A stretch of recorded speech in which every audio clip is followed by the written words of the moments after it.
தைரியம்னா முதல்ல வந்து யாருக்கு பயப்படணும்? ஓகே. இங்க என்ன பெரிய சிக்கல்னா, ஜனநாயகங்கிறது இங்க கிடையாது. இந்தியாலயே கிடையாது. அதுவும் தமிழ்நாட்டுல கிடையாது. அதுவும் ஓகே. சினிமால சுத்தமா கிடையாது. ஏன்னா, இது ரொம்ப குறைவான ஒரு மக்கள் வேலை செய்ற ஒரு துறை. மொத்தமா பார்த்தீங்கன்னா, ஒரு 1,00,000 கூட இந்த துறையில இருக்க மாட்டாங்க. ஏன் வந்து தமிழ் சினிமா 1000 கோடிக்கு போகாது? நான் வேணா சவால் விட்டு சொல்றேன். அதுக்கு காரணம் என்ன பிரச்சனைனா, தமிழ் ஆடியன்ஸே தமிழ் படத்த பார்க்கறதில்ல. இப்ப தமிழ் ஆடியன்ஸே தமிழ் படத்த பார்க்கலன்னா, எப்படி அதர் லாங்குவேஜஸ் பார்ப்பாங்க? இங்க எந்த ஹீரோவுக்கும் இங்க நிலையான மார்க்கெட் கிடையாது. அது ஓப்பன் ஸ்டேட்மெண்ட். ஓகேங்களா? அது நெறைய பேருக்கு தெரியாது. வசூல வச்சு மட்டும் நீங்க பார்க்காதீங்க.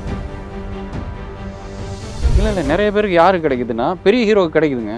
பெரிய டைரக்டர் கிடைக்குது. எல்லாம் பெரிய ஆளுகளுக்கு கிடைக்கிறது விஷயமே கிடையாது. ம். ஓகேங்களா? இன்னைக்கு இண்டஸ்ட்ரி ஒண்ணும் இல்ல. தமிழ் சினிமாவே எடுக்கலன்னா கூட, இந்த YouTube, டிவி சீரியல்ஸ், Instagramம வச்சே வந்து லைட்மேன்ஸ்லால வாழ முடியும். தமிழ் சினிமாவும் மக்களும் பிரிஞ்சுட்டாங்க. கடந்த ஒரு 15, 20 வருஷமா சினிமா தியேட்டர் எப்போ வந்து ரூ. 100க்கு மேல ஒரு டிக்கெட் ரேட் போச்சோ, அப்பவுமே பிரிஞ்சிருச்சு. அந்த நடிகர்களுக்கு இவ்ளோ கோடி சம்பளம் குடுக்கறது வந்து நீங்க வொர்த் இல்ல அப்படின்னு வந்து சுரண்டல்னு நான் சொல்றேன் நானு. திருட்டு, கொள்ளைன்னு நான் நேரடியா சொல்றேன் நானு. இது நீங்க வந்து பூசிலாம் மொழுக வேணாம். ஒரு படம் சரியில்ல, ரூ. 120 நான் குடுத்து பார்க்குறேன். அதுக்கு ஒர்த் இல்ல. அப்படின்னா அந்த ஹீரோ தான் அந்த கதைய செலக்ட் பண்றாங்க. ம். டைரக்டர் கிடையாது. அந்த ஹீரோட்ட வந்து உன் படத்த நான் பார்த்தேன் ரூ. 120 எனக்கு வேஸ்ட்டு. என் டைம் வேஸ்ட்டு, என் மணி வேஸ்ட்டு. எனக்கு ரீஃபண்ட் பண்ணுன்னு ஏன் சொல்ல முடியாது? ஏன்னா இங்க ரசீனே தப்பா இருக்கும். நான் ரூ. 120க்கு நான் பாகுபலியும் பார்க்குறேன். நீங்க என்னுடைய படம், சின்ன படம் என்னோட படம். என்னோட படத்தையும் ரூ. 120 குடுத்து பார்க்கக்கூடாது. அது முறை கிடையாது. ஓகே. என்னோடது ரூ. 50 போதும். ஆடியன்ஸ்ட்ட நான் ஓப்பனா சொல்றேன். ஒரு பாப்கார்ன் விலை வந்து உங்களுக்கு ஒரு ரூ. 3 தான். அதோட உற்பத்தி விலை உங்களுக்கு தெரியுமா? ஒரு சோளப்பொரி மிஷினில் போட்டு எடுத்து ஒரு பாக்கெட்டில் கொடுக்குறாங்கல்ல, அதிகபட்சம் ரூ. 10 வைங்க. எவ்வளோ விற்கிறாங்க? 150, 200, 250. ரூ. 150 வச்சுக்கோங்க. அரிசியை ரூ. 150 ஆகுனா நீங்கள் என்ன பிரச்சனை பண்ணுவீங்க? இன்னைக்கு நீங்கள் ரூ. 60 ஆனா வாங்கிட்டு அரிசியும் பாப்கார்னும் ஒண்ணும் இல்லல்ல சார். ஒன்றும் இல்லை. ஆனால் ஒரு பொருள் நீங்கள் விலை அதிகம் இருக்குன்னு உங்களுக்கு தெரியுதுல. தெரிஞ்சே நீ பாய்காட் பண்ண மாட்டேங்கிற, நீ ஏன் பிரச்சனை பண்ண மாட்டேங்கிற? நீங்கள் ரூ. 60 அரிசி முக்கியம் தானம்மா. ரூ. 60 அரிசி ரூ. 150 நாளைக்கு விற்கிறாங்க. நீ என்ன பிரச்சனை ஆகும்? தமிழ்நாடு என்ன ஆகும்? இப்போது புதிய அறிமுகம் ஆச்சி ஹோட்டல் சாம்பார் 50 கிராம் ரூபாய் 20 மட்டுமே. குமுதம் வியூவர்ஸ்க்கு வணக்கம். நான் திவ்யா ஸ்ரீனிவாசன். இன்னைக்கு நம்ம கூட வந்து பார்த்தீங்கன்னா, நேஷனல் அவார்ட் வின்னிங் ஃபிலிமான டூலெட் படத்துல ஹீரோவா நடிச்சிருந்த சந்தோஷ் நம்பிராஜன் சார் தான் வந்து இணைஞ்சிருக்காரு. இவரோட அப்பா பத்தி சொல்லணும் அப்படின்னா, நம்பிராஜன் சார் வந்து அவரோட நெறைய விஷயங்கள் அவர் பண்ணிட்டே இருந்திருக்காரு. முக்கியமா ஒரு சிறந்த கவிஞரா வந்து பார்த்தீங்கன்னா, விக்ரமாதித்யனாவுமே வந்து திகழ்ந்திருந்திருக்காரு. ஸோ அவரோட பையன் தான் வந்து நம்ம சந்தோஷ் நம்பிராஜன் சார். வணக்கம் சார். வணக்கம். எப்படி இருக்கீங்க?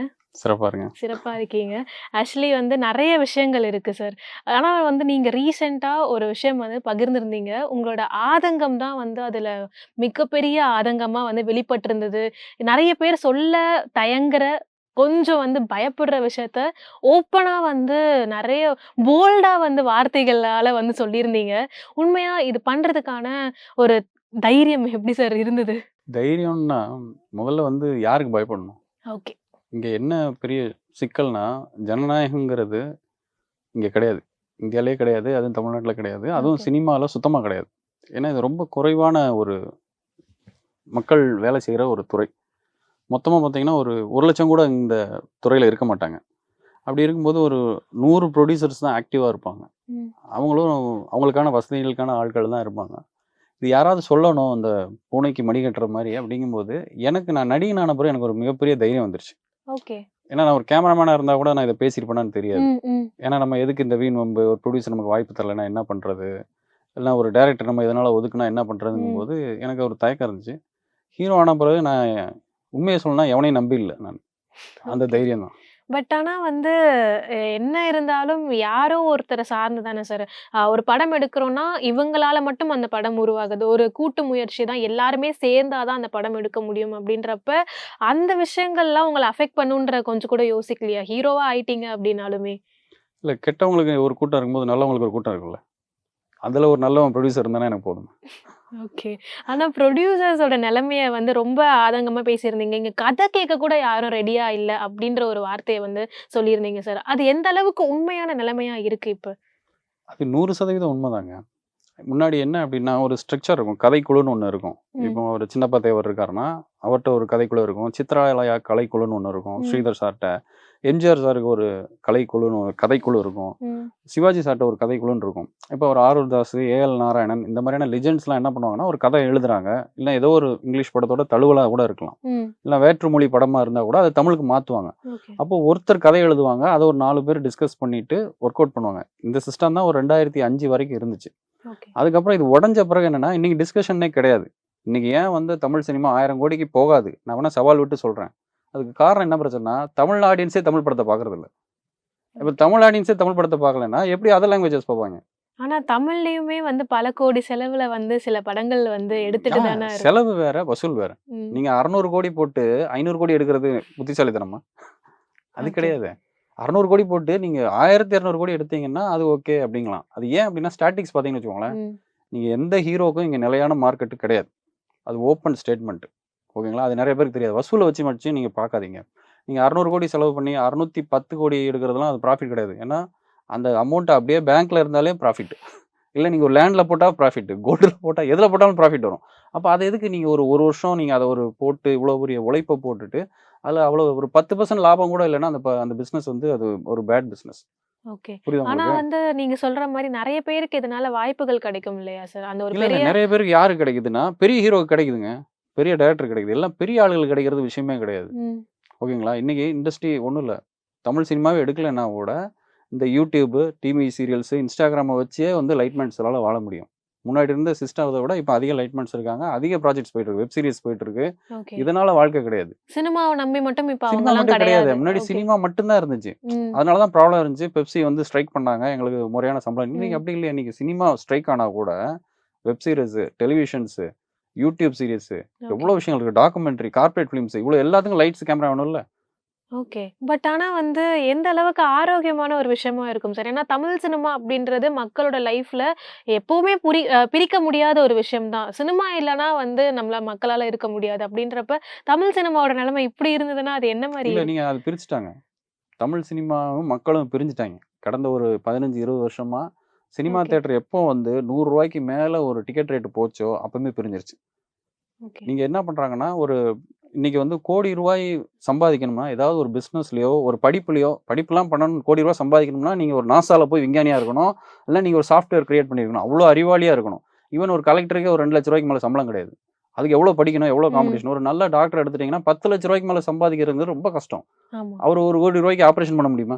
கண்டிப்பா முடியாது. முடியாது. அப்போ ஒரு ஹீரோக்கு நீங்க 1,00,00,000 குடுக்குறீங்கன்னா, அது தகுதி இல்லாத சம்பளம். ஓகே. அது எங்க இருந்து அந்த சம்பளம் எங்க இருந்து வருது? சிம்பிளா கேட்கிறேன். அது வந்து ஒரு ரசிகனோட பாக்கெட்ல இருந்து திருடுறாங்க. அப்ப அந்த நடிகர்களுக்கு இவ்ளோ கோடி சம்பளம் குடுக்கறது வந்து நீங்க வொர்த் இல்ல அப்படின்னு வந்து சொல்றீங்க. சுரண்டல்ன்னு நான் சொல்றேன் நானு. திருட்டு, கொள்ளைன்னு நான் நேரடியா சொல்றேன் நானு. இது நீங்க வந்து பூசிலாம் மொழுக வேணாம். ஓப்பனா பேசுவோம். நான் ஒரு விஷயம் கேட்கிறேன். இன்னைக்கு தியேட்டர் டிக்கெட் எவ்வளவு? 120ல 150 120 வரைக்கும். வைங்க. 120க்கு எத்தன கிலோ அரிசி வாங்கலாம்? ஒரு நல்ல அரிசி 2 கிலோ வாங்கலாம். ம். ஒரு அரிசி நல்லா இல்லைன்னா, அந்த அந்த கடைக்காரன்ட்ட போய் நீங்க என்ன பண்ணுவீங்க? சண்டை போடுவோம், கேட்போம். அந்த கடைக்காரன் அந்த கொண்டு வந்து வச்சவன்ட்ட என்ன சொல்லுவான்? ஆ. டிஸ்ட்ரிபியூட்டர்ட்ட. அவன்கிட்டயும் சண்டை அவன் போடுவாரு. சண்டை போடுவான். அடுத்த தடவ சரி அத உருவாக்குன விவசாயிட்ட என்ன பண்ணுவான்? கேள்விகள் கேட்க மாட்டாங்க. தூக்கி எறிஞ்சிருவானா இல்ல என்னடா இது வந்து தப்பான அரிசிய குடுக்குறேன்னு. ம். ஆனா ஆடியன்ஸே கேட்க மாட்டேங்கிறீங்க. ஒரு படம் சரியில்ல ரூ. 120 நான் குடுத்து பார்க்குறேன். அதுக்கு ஒர்த் இல்ல. அப்டின்னா அந்த ஹீரோ தான் அந்த கதைய செலக்ட் பண்றாங்க. ம். டைரக்டர் கிடையாது. அந்த ஹீரோட்ட வந்து உன் படத்த நான் பார்த்தேன் ரூ. 120 எனக்கு வேஸ்ட். என் டைம் வேஸ்ட், என் மணி வேஸ்ட். எனக்கு ரீஃபண்ட் பண்ணுன்னு ஏன் சொல்ல முடியாது? ஏன்னா இங்க ரசிகனே தப்பா இருக்கான். ஆனா இங்க ரிவ்யூஸ் மூலியமா வந்து அந்த படத்துக்கான இத வந்து குடுத்துடுறாங்கல்ல. போய் பார்க்குறோம். நீங்க சொல்ற மாரி ரீஃபண்ட் பண்ண முடியாது. அந்த ஒரு இது கிடையாது நம்மளுக்கு. ஏன் ஆனா பாய்காட் பண்ணலாமே? ரீஃபண்ட் பண்ண வேணாம். பாய்காட் பண்ணுங்க. அது நெறைய படங்களுக்கு நடந்ததே சார். இந்த மாரி படம் வந்து மோசமா இருக்கு அப்படின்னு ரிவ்யூஸ் மூலியமா வந்து நான் தெரிஞ்சு கேட்கறது என்னன்னா, நீங்க உங்கள வந்து ஒரு ஹீரோ நீங்க நீங்க ஆராதிக்கிற ஹீரோ இருக்கு ம். பார்த்தீங்களா? இன்னைக்கு 10 கோடிக்கு மேல சம்பளம் வாங்குற எல்லா ஹீரோக்களுக்கும் தெரியும். நீங்கலாம் ஒரு ஆளே இல்லன்னு நெனச்சிட்டு இருக்கான். தியேட்டருக்கு வந்து படம் பார்க்குறவன், ஓடிடில பார்க்குறவன் வரைக்கும். ம். நான் இந்த படம் பார்த்தேன். என்னோட டைம் வேஸ்ட் ஆயிருச்சு. அப்படின்னு அவர் சோசியல் மீடியால இருப்பாரு. ம். டேக் பண்ண வேண்டியது தானே? You are not worth for ₹120 அப்படின்னு. You are not worth for 2 hours. என் டைம வேஸ்ட் பண்ணியிருக்கீங்க. அடுத்த தடவ ஒழுங்கா கதை கேளுங்க. இல்லன்னா கதை கேட்கறதுக்கு ஆள வைங்கன்னு. ஓகே. டேக் பண்ணா போதுமே. அதுதான் நடந்துகிட்டு இருக்குன்றேன் சார் அது நானு. நடக்கல. யாரு டேக் பண்ணிருக்காங்க? ஒரு போஸ்ட் காட்டுங்க. லைக் ஆனா அவங்கள டைரக்ட்டா டேக் பண்றாங்களோ இல்லையோ ஏன் டேக் பண்ண வேண்டியது தானே? நீங்க பொலிட்டிஷியன சண்ட போடுறீங்கல்ல. ம். பொலிட்டிஷியனா கண்ணாபின்னான்னு திட்டுறீங்கல்ல. அப்ப ஏன் நீ வந்து ஒரு ஹீரோட்ட நீ வந்து 100 கோடி வாங்குற, உன் கதை தப்பா இருக்கு. உன்னால நான் வந்தேன். பாப்கார்ன் செலவு வேஸ்ட்டு. என்னோட பார்க்கிங் செலவு வேஸ்ட்டு. அடுத்த தடவ கதைய கேளு. இல்ல எனக்கு ரீஃபண்ட் பண்ணுன்னு ஒரு ரசிகனால கேட்க முடியலையா? ரசிகனா இருக்காங்கல்ல சார், எப்படி சார் கேட்பாங்க? ரசிகன் எல்லாருக்கும் எல்லாம் ரசிகன் கிடையாதுங்க. அப்பனா ஏமாந்து போ. அவ்வளோதான் வந்து விஷயம். ஓகே. இப்ப நானா நீங்க வந்து பெரிய ஹீரோஸ் படங்கள சொல்றீங்கல்ல சார். இதே சின்ன பட்ஜெட் படங்கள்லயுமே நெறைய படங்கள் வருது. புது ஹீரோஸ்லாம் வராங்க. அவங்க கிட்ட போய் நம்ம வந்து கதைகள தேர்விட சரியா தேர்வு செய்யல. நீங்க வந்து நான் உங்க படம் பார்த்தேன். எனக்கு நல்லா இல்ல அப்படின்னு பாய்காட் பண்ண முடியாதுல்ல. அவங்க கிட்ட போய் டிஃபெண்ட் பண்ண இல்ல, இல்ல. நீங்க முடியாதுல்ல. அப்படி அவங்க படங்கள் தியேட்டர்ல வந்து பார்க்குறதே இல்லையே. புது படங்களோட பிரச்சனை என்ன அப்படின்னாமா, சிம்பிள் ஒரு நீங்க ₹1,00,00,000 சம்பளம் வாங்குறீங்க. அது வந்து தயாரிப்பாளர் தலையில விழுது. அவர் என்ன பண்றாரு, டிஸ்ட்ரிபியூட்டர் தலையில வைக்கிறாரு. அவரு வந்து தியேட்டர் தலையில வைக்கிறாரு. ம். தியேட்டர்காரங்க என்ன பண்றாய்ங்க, ஆடியன்ஸ்ட்ட புடுங்க பார்க்குறாய்ங்க. ஆடியன்ஸ் என்ன பண்றாங்க, நான் ₹120க்கு நான் பாகுபலியும் பார்க்குறேன். நீங்க என்னுடைய படம், சின்ன படம் என்னோட படம். என்னோட ம். படத்தையும் ₹120 குடுத்து பார்க்கக்கூடாது. அது முறை கிடையாது. ஓகே. என்னோடது ₹50 போதும். ஆனா அது ₹50க்கு இப்ப நீங்க இருக்க இதுக்கு அது பாசிபிளா சார்? நம்ம பாசிபிள் தானே. பேசுறோம். ஆனா அது இங்க பாசிபிளா? பாருங்க. கரண்ட் கண்டுபிடிக்கிற வரைக்கும் பாசிபிள் கிடையாது. லைட் கண்டுபிடிக்கவும் பாசிபிள் கிடையாது. ஃபோன் கண்டுபிடிக்கவும் பாசிபிள் கிடையாது. பாசிபிளா என்னென்ன சொல்யூஷன் கொண்டு வரணுங்கிறது தான் தமிழ்நாட்டுல சங்கம்னு ஒண்ணு இருக்கணும். ம். சின்ன படங்களுக்கு ஒரு ரேட் வைங்க. சின்ன படங்களுக்கு சின்ன தியேட்டர் போதும். ம். நீங்க 500 பேர் உட்கார இடத்துல போய் சின்ன படத்த போடக்கூடாது. ஓகே. 50 பேர் தியேட்டருக்கு நீங்க பெர்மிஷன் வாங்கணும். சின்ன தியேட்டர்ஸ மினி தியேட்டர்ஸ உருவாக்கலாம். எப்படி இப்போ நிம்ம உங்க ஊர்ல இருக்குமான்னு தெரியல. மினி பஸ்ன்னு ஒண்ணு வந்துச்சுல்ல. ஆமா. ஏன் வந்துச்சு? அந்த இடத்துக்கு ஏன்னா அவ்ளோ பெரிய போதும் பஸ் இல்ல அப்படின்னு. பெரிய பஸ் வந்து அந்த இடத்த அந்த கிராமத்துக்குள்ளலாம் முடியல. ம். போனாலும் எங்களுக்கு டிக்கெட் பத்தலங்கும்போது அது லாஸ் ஆகுது. அப்ப மினி பஸ்ஸ பிரைவேட்ட்ட குடுத்துட்டாய்ங்க. ம். பிரைவேட்டா நீ நீ அந்த ரூட் எடுத்துக்க அப்டின்னாங்க. இதன் மூலமா கவர்மெண்ட்க்கு ஒரு வருமானம் வருதுல்ல. மினி தியேட்டர் குடுத்து நீங்க பிரைவேட்ல குடுங்க. இல்ல அதுக்கு மானியம் குடுங்க. Mini okay. தியேட்டர் 50 தியேட்டர் 100 சீட்டு போதும். ஆனா இது எந்த அளவுக்கு சாத்தியமா இருக்கும் சார்? ஏன்னா ஒருத்தர் 2 பேர் சொல்றதுனால இது கண்டிப்பா மாறப்போறது இல்ல இல்லையா? இல்ல யாராவது ஒருத்தர் சொல்லணும்ல. மொதல்ல ஒருத்தன் சொல்றான்ல. அது நானா இருக்கேன். ஓகே. எல்லா புரட்சியும் ஒருத்தன் இருந்தா ஆரம்பிப்பாங்க. வெள்ளைக்காரன் தான். எல்லாரும் ஒத்துக்கிட்டு இருக்கும்போது ஒருத்தன் எதிர்த்தான்ல. ஆ? கண்டிப்பா. அதே மாரி நீங்க ஒரு மத்திய ஆட்சி வருது இல்லன்னா மாநில அரசுன்னா ஒருத்தன் தான் ஃபர்ஸ்ட் ஆரம்பிப்பான். ஹிந்தி எதிர்ப்புன்னா மொதல்ல ஒருத்தன் எதிர்ப்பான். அவனோட சவுண்ட் அதிகமா இருந்தா தான் அது ஆகும். அது சினிமாங்கும்போது ரொம்ப குறைவானது. இதே நான் இந்த சிஸ்டம் வந்து நான் சினிமாக்கு மட்டும் சொல்லல. இதுதான் விவசாயத்துக்கு நடக்குது. விவசாயம் சுரண்டப்படுறதுக்கு காரணம் என்ன அப்டின்னா, இந்திய விவசாயிகளே இது ஒரு லாபகரமான தொழில். இந்திய விவசாயங்கிறது. சாப்பாடுங்கிறதே லாபம். நீங்க சாப்பாடு இல்லாம வாழ முடியாது. சினிமா இல்லாம வாழலாம். புரியுதா கண்டிப்பா. உங்களுக்கு? என்டர்டெயின்மென்ட் இல்லாம வாழலாம். ம். ஆனா நீங்க சோறு இல்லாம வாழ முடியாது. ஆனா அந்த விவசாயி ஏன் வந்து தற்கொலை பண்றான்? ஏன் அவனுக்கு சரியா போலன்னா, அந்த சிஸ்டத்த ஒருத்தன் சுரண்டிக்கிட்டு இருக்கானுங்க. அதனால இது சினிமாக்குன்னு சொல்லல. நீங்க அத உருவாக்க முடியாது. லாபகரமா ஆக்க முடியும். இதுக்கு முன்னாடி இல்லன்னா நம்ம உருவாக்குவோம். நம்ம உருவாக்க தானே பொறந்திருக்கோம். ஓகே. ஆனா நீங்க இன்னொரு விஷயமும் வந்து இன்சிடென்ட்டா வந்து ஒரு விஷயம் போட்டிருந்தீங்க சார். இந்த மாரி 11 மணிக்கு கதை கேட்க வர இருந்தாங்க. ஆனா டெய்லி 11 மணிக்கு கால் பண்ணி, நீங்க ரெகுலரா ஃபாலோ பண்ணுவீங்களான்னு நாங்க செக் பண்றோம். அப்படின்ற மாரி ஒரு டேலண்டா இருக்கக்கூடிய ஒரு பெர்சன வந்து சோதிச்சு பார்த்து, அவங்களோட திறமைய பார்க்காம வேற என்னென்னமோ வந்து நடந்துகிட்டு இருக்கு அப்படின்னு ஒரு சம்பவத்த வந்து மென்ஷன் பண்ணியிருந்தீங்க. அது உண்மையா நடந்த ஒரு விஷயமா? உண்மையா நடந்தது. எனக்கே நடந்ததுங்க. நான் ஓப்பனா ஒண்ணு சொல்றேன் நானு.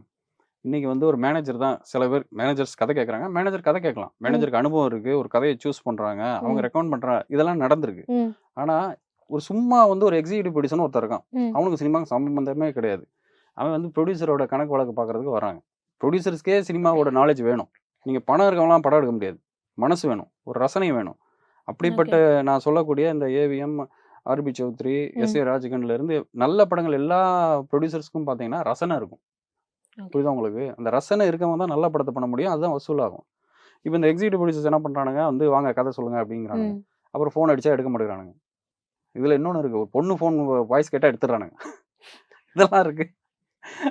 ஓகே. இந்த மாரிலாம் சில விளையாட்டுகள்லாம் இருக்கும். பட் அவங்க கதை கேட்டு அது என்ன மாரி ஏன்னா டைரக்டர் கதை சொல்றாரு, இல்ல நீங்க போய் டைரக்டர் கிட்ட கதை கேட்கிறீங்க, இல்ல நீங்க வந்து ஒரு புரொடியூசர் கிட்ட கதை சொல்றீங்கன்னா, புரொடியூசர் கேட்டாருன்னா ஓகே. இல்ல ப்ரொடியூசர் தாங்க கேட்க மாட்டேங்கிறாய்ங்க. ஓகே. இங்க ஒரு 10 ப்ரொடியூசர் கூட நிலையான ப்ரொடியூசர்ஸ் கிடையாது. ஓகே. ஹீரோ இல்லாம படம் எடுக்கிறவன் தான் ப்ரொடியூசர். ஹீரோ கால் ஷீட்ட வச்சு படம் பண்றவங்க மேனேஜர்ஸ்.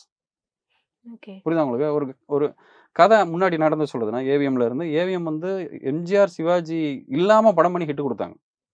இன்ன வரைக்கும் நான் ஏன் ஏவிஎம் சொல்றேன், விஜயவாணி சொல்றேன், ஒரு ஜெமினி பிக்சர்ஸ்லாம் சொல்றேன் அப்டின்னா, அவங்க ஏவிஎம் அதாவது எம்ஜிஆர், சிவாஜி இருந்தாலும் அவங்க ஔவையாரு, சந்திரலேகா இந்த மாரி வஞ்சிக்கோட்டை வாலிபன் சொல்லிட்டு கூட படம் பண்ணுவாய்ங்க. ம். ஸோ ஆர்டிஸ்ட் முக்கியம் கிடையாது.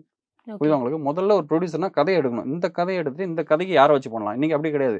யாரோ ஒரு ஹீரோ இருக்கானா, ஓடிட்டு இருக்கானா, அவனுக்கு ஹிட் அடிச்சிருச்சா, உடனே அவனுக்கு ஒரு அட்வான்ஸ் குடுத்து லாக் பண்றது. இப்ப அவனுக்கு வந்து ஒரு கதைய பண்றது. அவனுக்கு விருப்பமான ஆட்கள வச்சு படம் பண்றது. இப்படி தான் போயிட்டு இருக்கு. நீங்க ஒரு வேர்ட் மென்ஷன் பண்ணியிருந்தீங்க சார். லைக் ராலி அரேஞ்ச்மென்ட் அப்படின்ற மாரி. அதுக்கான அர்த்தம் என்ன சார்? இதுதானா இது ஒரு ரேலி அஜைன்மென்ட் நான் கொஞ்சம் சம்பிரதாயமா சொல்லியிருக்கேன். சில விஷயம்லாம் என்ன நடக்குதுன்னா, ஒரு ஹீரோ வந்து இந்த ஹீரோயினோட இதுவரைக்கும் நடிச்சதில்ல. அதனால இந்த ஹீரோயின நடிக்க வைக்கிறோம்னாலே படம் ஓகே. ஓகே.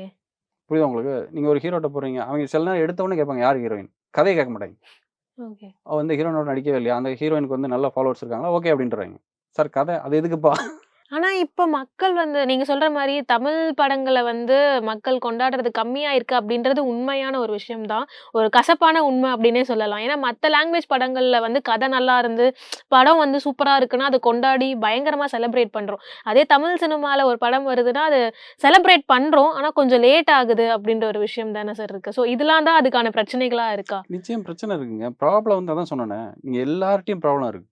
இது ஒருத்தர் மட்டும் கிடையாது. நீங்க ஒரு ஹீரோ சம்பளம், புரொடியூசர் அது அவர் குடுக்குற சம்பளத்த வந்து நீங்க டிஸ்ட்ரிபியூட்டர்ட்ட கேட்குறாரு. டிஸ்ட்ரிபியூட்டர் தியேட்டர் ஓனர்ட்ட கேட்குறாரு. தியேட்டர் ஓனரால அவ்வளோ கனெக்ட் பண்ண முடியல. ம். தியேட்டர ரன் பண்ண முடியல. எலக்ட்ரிக் பில் அவங்களால கட்ட முடியலங்கும்போது, ஆடியன்ஸ்ட்ட நான் ஓப்பனா சொல்றேன். ஒரு பாப்கார்ன் விலை வந்து உங்களுக்கு ஒரு ரூ. 3 தான். அதோட உற்பத்தி விலை உங்களுக்கு தெரியுமா? ஒரு சோளப்பொரி மிஷின்ல போட்டு எடுத்து ஒரு பாக்கெட்ல குடுக்குறாங்கல்ல. ம். அதிகபட்சம் ரூ. 10 வைங்க. எவ்வளோக்கு விக்கிறாங்க? 150, 200, 250. ரூ. 150ன்னு வச்சுக்கோங்க. ம். அரிசிய ரூ. 150 ஆக்குனா நீங்க என்ன பிரச்சனை பண்ணுவீங்க? இன்னைக்கு நீங்க ரூ. ஆனா 60 வாங்கிட்டு அரிசியும், பாப்கார்னும் ஒண்ணும் இல்லல்ல சார். ஒண்ணும் இல்ல. ஆனா ஒரு பொருள் நீங்க விலை அதிகம் இருக்குன்னு உங்களுக்கு தெரியுதுல்ல. ம். தெரிஞ்சே நீ பாய்காட் பண்ண மாட்டேங்கிற? நீ ஏன் பிரச்சனை பண்ண மாட்டேங்கிற? இன்னைக்கு ரூ. 60 அரிசி முக்கியம் தானம்மா. ஆமா. ரூ. 60 அரிசி. ரூ. 150 நாளைக்கு விக்கிறாங்க. நீ என்ன பிரச்சனை பண்ணுவ? தமிழ்நாடே என்ன ஆகும்? அதுதான் சார். அரிசியும், பாப்கார்னும் ஒண்ணும் கிடையாது ஒண்ணும் இல்லையா? ஆனா கிடையாதுல்லம்மா. நம்ம தியேட்டர் போறதே ஒரு என்டர்டெயின்மென்ட்க்காக சரி நான் தான். என்ன கேட்கிறேன், உனக்கு ஒரு பொருளோட விலை அதிகமா வச்சுக்கிறாங்க. நீ ஏன் ம். தட்டி கேட்க மாட்டேங்கிற? மனுஷன் தானே. மாடு இருக்கு, ஆடு, நாய் தான். அது சின்ன என்னதோ போட்டா தின்னுட்டு போயிடலாம். ரூ. 10 பாப்கார்ன ரூ. 100க்கு விக்கிறியே! இது என்ன அப்படின்னு ஒருத்தன் கேள்வி கேட்டா 100 பேர் கேட்பாங்க. 100 பேர் கேட்டா 1000 பேர் கேட்பாங்க. அப்ப ஆட்டோமேட்டிக்கா பயப்படுவாங்க. அப்ப என் இடத்துல நான் இதான் ம். விப்பேன். வேணா எடுத்துட்டு வா அப்படின்னாங்க. ம். தியேட்டர்ல தண்ணி வைக்கிறதே பெரிய பிரச்சனையா இருந்துச்சு. ஆமா. அவர் அந்த ஒரு கேபிள் சங்கர்லாம் சண்டை போட்ட பிறகு தான் தண்ணி குடுக்குறாங்க. அது வந்து சட்டத்துல இருக்கு. நீ தண்ணி வைக்கணும். ஒரு பப்ளிக் கூடுற இடத்துல ட்ரிங்கிங் வாட்டர் இருக்கணும். ம். அது சுத்தமா இருக்காது. நெறைய தியேட்டர்ல தெரியுமா உங்களுக்கு? ஆமா. அதுவே திருட்டு தான் நான். ஓகே. புரியுதா உங்களுக்கு? ஸோ இது வந்து நீங்க எல்லார்ட்டயும் பிரச்சனை இருக்குமா வந்து என்னன்ட்டு. அப்ப நீங்க ரசிகனா இத கேள்வி கேட்கணும். அதுதான் நான் சொல்றது. இப்ப நீங்க கேரளால வந்து இந்த மாரி பண்ண முடியாது. கேரளால கேள்வி கேட்பாங்க. கேரளால எல்லாம் ரிவ்யூ பண்றதுக்கு தியேட்டருக்கு போனாங்க. ம். அவன் தியேட்டருக்குள்ளேயே விட மாட்டேன்னாங்கல்ல. பிரச்சனை பண்ணாங்க. புரியுதா உங்களுக்கு? தியேட்டர்ல அதாவது அங்க இருக்கக்கூடிய அம்மா அசோசியேஷன் இருக்குல்ல, ஆமா. அங்க இருக்க அந்த அசோசியேஷனுக்கு வந்து மோகன்லால், மம்முட்டியே பயப்படுவாங்க. ஏன்னா டைரக்டடா அவங்க வந்து கனெக்டடு. அங்க இருக்கக்கூடிய ஃபீமேல் அசோசியேஷன் எவ்வளோ ஸ்ட்ராங்கா இருக்கு. கண்டிப்பா. மீ டூ ப்ராப்ளம் வந்தப்போ எவ்வளோ பிரச்சனையாச்சு. கண்டிப்பா. இங்க ஒண்ணுமே பண்ண முடியாது. எது வந்து இத எல்லாத்தையுமே ஸ்டாப் பண்ணுதுன்னு நினைக்கிறீங்க சார்? இங்க ஏன் அது எதுவுமே பண்ண முடியல அப்படின்னு நினைக்கிறீங்க? இங்க இருக்கக்கூடிய எல்லாமே லாபீஸ் தான் இருக்கு. இங்க பொலிட்டிக்கல் பவர் இருக்கு. பொலிட்டிக்கல் மணி இங்க உள்ள வரதுனால யாரும் எதிர்த்து பேசுறதுக்கு பயப்படுறாங்க. ஓகே. நீங்க அந்த இன்னைக்கு நான் லாபின்ற வேர்டையுமே வந்து லாபி இதாங்க நான் சிம்பிளா சொல்லுவேன் உங்களுக்கு. ம். இன்னைக்கு வந்து பொலிட்டிஷியன்ஸ் போறாங்களா? சினிமால இருந்து பொலிட்டிக்கல் போறாங்க. இவங்க வாங்குற சம்பளம் எல்லாமே பிளாக் மணி தான். அந்த பணம் எங்கேருந்து வருது? பொலிட்டிக்கல்ல இருந்து தான் வருது. நான் நேரடியாவே சொல்ல முடியும். இன்னைக்கு வந்து சூப்பர் ஸ்டார்ன்னு சொல்லக்கூடிய ரஜினிகாந்த், உலகநாயகன்னு சொல்லக்கூடிய கமலஹாசன், இது வந்து தளபதி விஜய். இவங்களுக்கெல்லாம் பிளாக்ல பணம் வருது. இது ஓப்பனாவே தெரியும். இந்த பணம் எங்க வருதுன்னா, பொலிட்டிஷியன்ஸ் சம்பாதிக்கிற பணத்த இங்க ரொட்டேஷன் விடுவாங்க. ஓகே. இது நேரடியா தான் வருது. அப்ப இவங்க அரசியல்ல போய் என்ன பண்ணுவாய்ங்க? இல்ல இவங்க சிஸ்டம் சரியில்லங்கிறாங்க. சரி இங்க தமிழ்நாட்டுல நீங்க ஒண்ணும் இல்ல ரஜினி சொல்றேன். எனக்கு நான் ரஜினி ரசிகன். அது வேற மேட்டரு. அவர் ம். ரசிப்பேன் அது வேற. அவர் பொலிட்டிக்கலுக்கு நான் டோட்டல் ஆப்போசிட். சிஸ்டம் சரியில்லன்னா திருத்துங்க. இந்த வயசுல திருத்தலன்னா எப்ப திருத்த போறீங்க? ஓகே. சரி மக்கள் நீதி வேணும்னு ஆரம்பிக்கிறீங்க. நான் வந்து தமிழ்நாடு திருத்த போறேங்கிறீங்க. இண்டஸ்ட்ரிய முதல்ல திருத்துங்க. கமல் படங்களுக்கு எனக்கு அவ்வளவு விருப்பம் எனக்கு. ஹேராம் மாரி இந்தியால ஒரு சிறந்த படமே கிடையாதும்பேன். அது வேற. இங்க ப்ராப்ளம் இருக்குல்ல. இஷ்யூ இருக்கு. நீங்க ஒரு சீனியரு. அந்த சீனியர் இருக்கும்போது இங்க ப்ராப்ளத்த சரி பண்ணுங்க. இங்க கதை தப்பா இருக்குங்க. ப்ராப்ளம் இருக்கு அப்படின்னு இவ்வளோ பேர் சொல்றாங்க. நான் ஒரு ரெப்ரசன்டேட்டிவா சொல்றேன். என்னுடைய வார்த்தை இருந்தா கூட சொல்லணும். ஒரு காட்டுல வந்து யானைக்கும் எல்லாம் கிடைக்கணும், எறும்புக்கும் எல்லாம் கிடைக்கணும். அதுதான் வந்து ஜனநாயகம். மக்களின் நாடித் துடிப்பை உணர்ந்த செய்தி தொகுப்புகள், அரசியல் களத்தை உற்றுநோக்கும் கோணங்கள். உங்கள் குமுதம் நியூஸ் 24/7 லிங்க் டிஸ்கிரிப்ஷனில்.